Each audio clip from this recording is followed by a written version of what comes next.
अरे तुम तो अपने ही लोगों को मारते हो, हमारे मामले में क्या बोलोगे? तुमने नमाजियों तक को नहीं बख्शा।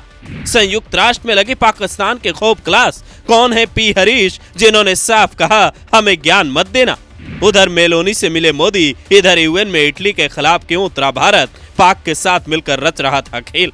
जब दुनिया भर की नजरें मोदी मेलोनी की मुलाकात पर टिकी थी, तब संयुक्त राष्ट्र सुरक्षा परिषद में भारतीय अधिकारी इटली का विरोध क्यों कर रहे थे? वही इटली जिससे भारत का पुराना रिश्ता है, वो पाकिस्तान के साथ मिलकर ऐसा क्या कर रहा है जिसने भारतीय अधिकारी को संयुक्त राष्ट्र में गुस्सा दिला दिया? इसे समझने के लिए संयुक्त राष्ट्र की नई मीटिंग के बारे में जानना होगा। ये है संयुक्त राष्ट्र में भारत के स्थायी प्रतिनिधि पी हरीश, जो यूएनएससी में चीन को बधाई देते हुए अपनी बात की शुरुआत करते हैं, क्योंकि चीन को इसी महीने यूएनएससी की अध्यक्षता मिली है और उसके बाद चीन के जिगरी यार पाकिस्तान की जमकर क्लास लगाते हैं। आप ये जानकर शायद दंग रह जाएं कि ये 2 महीने के भीतर दूसरी बार पाकिस्तान को वैश्विक मंच पर सुना रहे थे। पहले मार्च के महीने में इन्होंने कहा, जितने तुम्हारे यहाँ मुसलमान हैं उससे ज्यादा हमारे यहाँ हैं, इस्लामोफोबिया के चक्कर में मत पड़ो। अब मई के महीने में ये कहते हैं, The world has not forgotten that it was during the holy month of Ramadan in March this year, at a time of peace, reflection and mercy,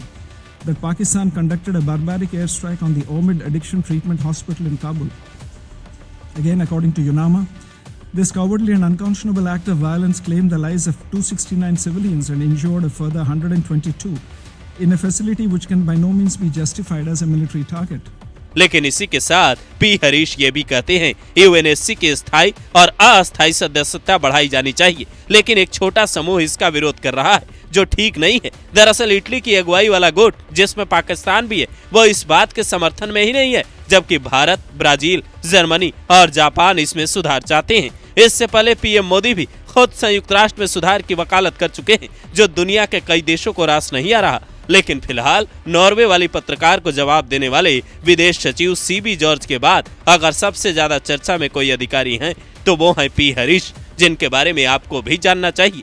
कौन है पी हरीश? 1990 बैच के आईएफएस ऑफिसर। हरीश का पूरा नाम पर्वतनेनी हरीश है। इन्होंने हैदराबाद से स्कूली शिक्षा पूरी की, आईआईएम से एमबीए किया, जर्मनी से लेकर वियतनाम तक में भारत के राजदूत के पद पर रहे। साल 2024 में इन्हें संयुक्त राष्ट्र में भारत का अस्थायी प्रतिनिधि बनाया गया, जिसके बाद से ये अपने बयानों को लेकर बेहद चर्चा में रहे। इस बार भी इन्होंने जिस हिसाब से पाकिस्तान की पोल खोली, उसके पाखंड के पर्दे को बेनकाब किया, वो साफ इशारा कर रहा है दुनिया के मंच पर अब पाकिस्तान का झूठ नहीं चलने वाला। अब भारत बदल चुका है, जो उसकी हर हरकत का हर तरीके से जवाब देगा। चाहे ऑपरेशन सिंदूर हो या कूटनीति की दरकार हो, भारत हर तरीके से तैयार है।